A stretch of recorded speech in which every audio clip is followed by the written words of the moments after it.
आज सिचुएशन ऐसे कि बहुत ही बुरा फील हो रहा है कि हम लोग सुबह से कल से जब से ये पता चला है कि शायद इस तरीके से कूड़ा कचरा भी हम घर का नहीं जलाते हैं जिस तरीके से उन्होंने हमारी बहन बेटी को जलाया है। और अभी एक दुख से उभरे नहीं थे तो उसी यूपी की ही दूसरी घटना सामने आ गई कि जिस तरीके से हमारी दूसरी बच्ची को भी रेप करके और उसको जलाया। इतना बुरा हाल है देश का कि आप सबके सामने ही है कि आपने देखा होगा कि कितना मेन मीडिया, कितनी ये सारी चीज़ें, मतलब दुख लगता है देख कर कि आप इतने, मतलब you have sold your self, अपनी आत्मा तक बेच दिया आपने, अपना ज़मीर बेच दिया है कि आप 24 घंटे किसको हमदर्दी नहीं है सुशांत सिंह के साथ। आई थिंक हम सबको हमदर्दी है किसी भी ऐसे शख्स के साथ जो इस दुनिया से जाता है और जो सुसाइड करके जाता है। लेकिन टीवी मीडिया के जो हालात है प्रेजेंट टाइम पे, आपके पास दिखाने के लिए सिर्फ रिया चक्रवर्ती है, आपके पास दिखाने के लिए सिर्फ लीडिंग फेसेस है।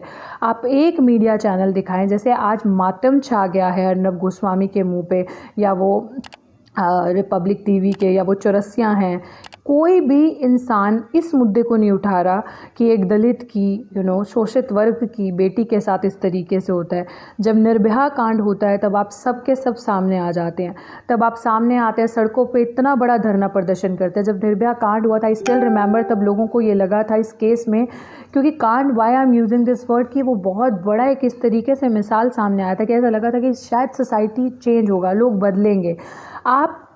ये बात सत्य है कि एक रेप करने वाले की भी कोई जाति नहीं और जिसके साथ हो रहा है उसका भी कोई वो नहीं है। बट सोच के इतना दुख लगता है कि अगर जाति नहीं है तो भाई हर एक दूसरा इंसान, जो हर एक दूसरे इंसान के साथ घटना हो रही है यूपी में, वो दलित क्यों है? दलित मारा क्यों जा रहा है? मतलब दलित के साथ रेप क्यों हो रहा है, चाहे वो मेल है चाहे वो फीमेल है। आपने अभी वो देखा, लेटेस्ट देखा होगा, 23 साल की एक औरत, छोटे बच्चे की माँ थी, जब वो मरती है उसकी अर्थी तक जलाने नहीं देते आप लोग जीते जी तो हमें सुकून नहीं देते हैं, हम लोगों के बच्चों को सुकून नहीं देते, मरने के बाद भी आप उसके साथ ये हशर करते हैं कि उस पर आप उस धरती पे उस लड़की के अर्थी जलाने नहीं देते, अननोटिस कर देते हैं। कभी ये भांड मीडिया जो है आपको ये सारी चीज़ें नहीं दिखाएगा। आपको ये मीडिया ये नहीं दिखाएगा कि दूल्हा जब घोड़ी पे बैठता है, दलित दूल्हा, तो उसको पत्थर मारते हैं। क्यों? ये चीज़ें आप लोग नहीं दिखाते हैं, ये चीज़ें अननोटिस जाती हैं। समाज में बेटियां कौन है? समाज में पहली बात है, बहुत दुख लग रहा है कहते कि एक औरत जो है वो अपने आप में एक जात है, औरत जो है वो वैसे ही बहुत वनरेबल है। प्लस अगर वो एक औरत दलित महिला है तो वो कितनी भी पढ़ी लिखी, कितनी भी समझदार, कैसे भी क्यों ना हो, वो इस समाज में शोषित ही रहती है। अरे कहाँ से आप लोगों का ज़मीर, कहाँ से ऐसा ज़मीर जाग जाता है? जय भीम सबको, मैं पढ़ पा रही हूँ, सबका ज़मीर जाग जाता है कि एक तो किसी के साथ रेप किया और फिर इतनी हिम्मत आ गई आप सबके अंदर, इतना जज्बा है कि उसको मारा और इतनी बद से बुरी हालत करी कि आप किसी की ज़ुबान काट रहे, किसी के शरीर को कुचल दे रहे, काट दे रहे। मतलब ये सब क्या है? हैवानियत नहीं है? और देश के हालात ऐसे कि कोई मीडिया कवर करने के लिए तैयार नहीं है। क्यों? क्योंकि दलित का मुद्दा था, शोषित वर्ग का मुद्दा था। आप लोगों को क्या ये गलत फहमी है कि कोई भी आएगा तो इस तरफ हाथ धोकर चला जाएगा, कोई भी आएगा तो इनकी बहू बेटियों के साथ, माँ बहन के साथ कुछ भी करके चला जाएगा? मैं आज इस माध्यम के थ्रू, मुझे नहीं लगता मैं कितनी देर अभी ऑनलाइन रहूँगी, but I really wanted to tell each and every one of you whosoever is watching me at this particular time, दलाली बंद करो। अपने समाज की हिम्मत बनो, ताकत बनो, दूसरों की दलाली मत करो। क्योंकि एक शब्द है कॉग्निटिव स्लेवरी। आई थिंक इतने साल से हम लोगों को ये जो स्लेवरी करते रहे हैं ना, वो जहन में इस तरह से बैठ चुका है कि ऐसा लगता है कि उठेंगे, अच्छी खड़े होकर अच्छी तरीके से सीना ऊंचा करके सांस लेना ही नहीं आती। अपने ही लोगों को काटने में लगे रहते हो। अपनी माँ बहन बेटी को कमज़ोर मत बनाओ। इतना महाराष्ट्र में मुझे लगता है लोग कोरोना से नहीं मर रहे होंगे जितना इन सारी चीज़ों से। बहुत सारी मैं देखती हूँ, आए दिन महाराष्ट्र का सुन रही हूँ मैं कि मुंबई में कोविड-19 बहुत बुरे तरीके से फैला है, बट उसमें भी आपदा में अवसर है। उसमें भी अगर देखे जाए तो टीवी मीडिया पे वो खबर ही नहीं है। टीवी मीडिया पे जो खबर है वो खबर है सुशांत सिंह राजपूत पिछले 2.5-3 महीने से घिस दिया है। आई थिंक वो भी अगर कहीं से we would have been watching तो उसको भी लगता होगा कि मेरी मौत का मजाक बना दिया है। हिम्मत तो दिखाइए ना, दिखाइए, बताइए कि यूपी में योगी आदित्यनाथ जी की सरकार है, राज्य में कैसा हो रहा है? कौन आपको इतनी हिम्मत देता है? From where did you get this liberty to chase कि एक दलित की बच्ची को, मतलब नेचुरल जस्टिस नाम की कोई चीज़ होती है? उसके माँ बाप थे ना जीवित, उनको मिलने तक नहीं दिया, आपने उस बच्ची को जला दिया। मेरा रूह कांप रही है मेरे दिल में, क्योंकि मैं खुद भुक्तभोगी हूँ। मैं खुद एक ऐसे डिस्क्रिमिनेशन के साथ अपने इंस्टीट्यूशन की तरफ से गुजर रही हूँ। जो भी लोग मुझे जानते हैं, they must be knowing that I am a social activist. तो मैं अपने समाज के मुद्दों को लेकर, महिला किसी भी वर्ग की हो, चाहे शोषित की हो, चाहे दूसरे की महिला हो, चाहे ऊपर के वर्ग की महिला हो, मैं सबके मुद्दे उठाती हूँ, सबके लिए लड़ती हूँ। और मैं सरकार की भी आलोचना करती हूँ। मेरे लिए चाहे बीजेपी सरकार हो, चाहे कांग्रेस सरकार हो, चाहे किसी की भी सरकार हो, अगर गलत होगा महिला के साथ, शोषित वर्ग के साथ, SC ST OBC माइनॉरिटीज़, अगर स्वर्ण की महिला के साथ भी गलत होगा, मैं एकदम चट्टान की तरह खड़ी रहूँगी उनके लिए भी। तो अगर मैं बोलती हूँ तो जो मेरे साथ आज हो रहा है वो बोलने की सज़ा है। मुझे सिस्टम से बाहर किया जा रहा है, just being reason without reason. कोई लिटरल रीज़न मुझे लिख कर नहीं दिया है, सिर्फ तानाशाही है। सिर्फ ये तानाशाही है कि ये लड़की सरकार में रहते हुए नौकरी कर रही है और सरकार के ऊपर सवाल उठा रही है, तो ये भुक्तभोगी मैं भी हूँ। आप सोचिए कि एक पढ़ी लिखी महिला हूँ मैं, और मैं अपनी आवाज़, अपनी बात रखती हूँ पुरजोर तरीके से, लड़ती हूँ। मतलब मैं तो दूसरे के लिए लड़ जाऊँ, तो अगर मेरे साथ हो रहा है तो आप सोचिए मैं क्या करूँगी। तो आप इस चीज़ को सोचने की ज़रूरत है। बट कहीं ना कहीं जहन में ये चीज़ें दिमाग में आती है कि हमारे देश के हालात इस तरीके से कि हमारा समाज हमें कमज़ोर कर रहा है, हमारा समाज हमें तोड़ रहा है। जहाँ पे आज समाज को चट्टान की तरह साथ खड़े होना चाहिए आकर, वो कई बारी आप देखते हो तो आप वो साथ नहीं पाते हो अपने समाज का। कि आप ये सोचते हो कि जिनके लिए आप लड़ रहे हैं वो कहाँ हैं आपके साथ? क्या आप भी इंतज़ार करते हैं कि आपके समाज की बच्ची रोहित वेमुला या पायल तड़वी या मनीषा या आप दूसरी बच्ची जो जिसके साथ बलात्कार हुआ उनकी तरह तस्वीरें लगी होंगी, ये डॉक्टर ऋतु भी कल को आपको वहाँ दिखाई देगी तस्वीरों में, आप तब साथ देंगे, आप तब सामने आएंगे, आप तब जागरूक होंगे? मतलब हमारे समाज के जो पुरुष लोग हैं, मैं सच में आज ये कहती हूँ, क्योंकि मेरे फादर ने, my father has never taught me to be weak, my father has never taught me किसी के हाथों की तरफ देखो कि कोई आपको हिम्मत देगा। He has made me this way कि आप अपनी हिम्मत खुद हैं, आप अपने लिए खुद लड़ेंगी, आप में और किसी लड़के में फ़र्क नहीं है। तो उन्होंने मुझे ये ताकत बचपन से दी है, ये चीज़ें बचपन से समझाई हैं। वो आप क्यों नहीं अपनी महिलाओं को, अपनी बच्चों को, बेटियों को सशक्त करते हैं? आप क्यों नहीं उनको बोलते हैं कि तुम्हें किसी मर्द के, पुरुष के सहारे की ज़रूरत नहीं है, तुम अपने में बहुत सक्षम हो? और आप क्यों बढ़ चढ़ कर अपने समाज की बच्चियों का साथ नहीं देते? आज जो इन सबके साथ हुआ और जो मेरे साथ हो रहा है, क्यों ऐसी मिसाल सेट करना चाहते हैं कि ये सबके साथ हो? क्यों हम जागरूक नहीं होते? क्यों हम सिचुएशंस को घटना होने से पहले ही नहीं संभालते? जिस तरीके का सरकार की गंदी नीतियों का, या एक इस तरह से एक मोनोपोली कह लो, या एक ऑटोक्रेटिक नेचर बन चुका है कि दलितों के पैर छूने से दलितों का उद्धार नहीं होगा, भला नहीं होगा, जब तक हम फील्ड में आकर उनके साथ लड़ेंगे नहीं।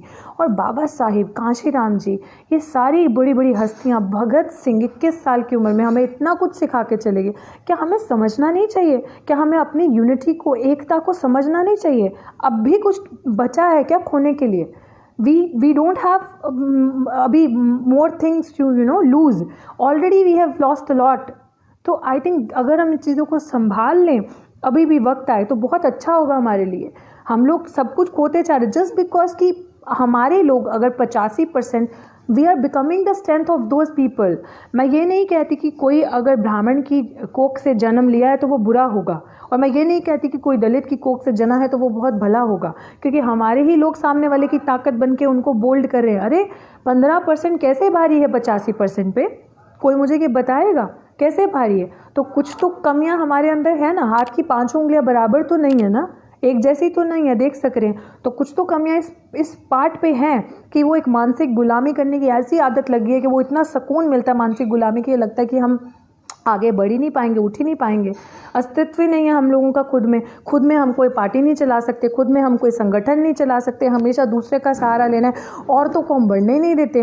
क्या ड्रामा है कि औरतें सारी इज्जत हमने ही संभालनी है क्या? सारा चीज़ ऐसा क्या है जो दिन के उजाले में नहीं हो सकता, जो चीज़ हर रात के अंधेरे में होती है? ये हमने इस तरह की चीज़ें बनाई हैं समाज की, तो जिसकी लिबर्टी दूसरों ने उठाई, हमने अपने आप को कमज़ोर किया जिसकी लिबर्टी सामने वाला उठाता है। हमारी माँ बहन बेटी हर किसी को मत बनने दीजिए पायल, हर किसी को मत बनने दीजिए मनीषा, हर किसी को ऋतु की तरह जीते जी जातिगत भेदभाव का शिकार होने मत दीजिए। आप लोग एक उसकी तरह एक चट्टान की तरह खड़े रहिए अपने समाज के साथ। बाबा साहिब की वो मुझे चीज़ें याद आती है, उन्होंने कहा था कि जब देश की बात आएगी और मेरी बात आएगी तो मैं देश को पहले रखूँगा, लेकिन जब समाज की बात आएगी और मेरी बात आएगी तो मैं समाज को पहले रखूँगा। अरे जिसने इतना कुछ आपको दे दिया है, उन्होंने सिर्फ अपने समाज की महिलाओं को ये चीज़ें नहीं दी थी, उन्होंने दूसरे के समाज की महिलाओं को भी उतना ही सम्मान अधिकार दिया था। आप सोचें वो कैसा इंसान रहा होगा। क्या वो चीज़ें हम कर पा रहे हैं? नहीं कर पा रहे। खुद बदलेंगे तो देश बदलेगा ना, खुद बदलेंगे नहीं, खुद वही गुलामी भरी सोच रहेगी, वही एक गंदी घृष्ट मानसिकता के साथ रहेंगे। Do you think change can come? We can not bring change. किसी की चीज़ किसी दुश्मन की भी चीज़ अच्छी लगे ना तो ले लेनी चाहिए, किसी की चीज़। लेकिन क्या हम बदल रहे हैं? If you wish to see the change, Gandhi ने कहा, if you wish to see the change be the change. Are we being the change? No, we are not. We are just following वो मिथ्स जो हैं, जो nonsense stupid चीज़ें रख दी है। कौन जाकर मूर्खताएं कर या अंधविश्वास को पाकर कौन आगे बढ़ा है? अंधविश्वास, अच्छा मैं बोलती हूँ आपको, आप मंदिर जाएं, आप अंधविश्वास करें, आप बाल काट के अपने मंदिर में चढ़ावा चढ़ा दें और आप मूर्ति को दूध पिलाएं और आप IAS बन जाएंगे, आप बहुत डॉक्टर बन जाएंगे, डिग्री ले लेंगे। Will you be able to do that? Challenge me if you can. You can't. Faith भी तब काम आता है जब आपका हार्डवर्क और आपकी मेहनत काम आती है। जब आपके दिल की जो the desire in you, the urge in you to do something, अगर आपके अंदर ये अर्ज होगी, डिज़ायर होगी, अपने समाज के साथ गलत नहीं होने देना, आपके दिल में ये होगा कि इतने साल काले अंग्रेज़, गोरे अंग्रेज़ तो थे ही जो आप पे गुलामी करते थे, आज आप काले अंग्रेज़ों का भी भार ढो रहे हो। काले अंग्रेज़ से मेरा मतलब ये है कि अगर वेस्टर्न कॉन्सेप्ट से देखोगे तो हम सब जैसी भी चमड़ी है उनके लिए काले ही हैं। चाहे हिंदुस्तान के हिसाब से गोरा है, काला है, उनके लिए काले ही हैं। कब हम जागेंगे? When we are going to bring that change?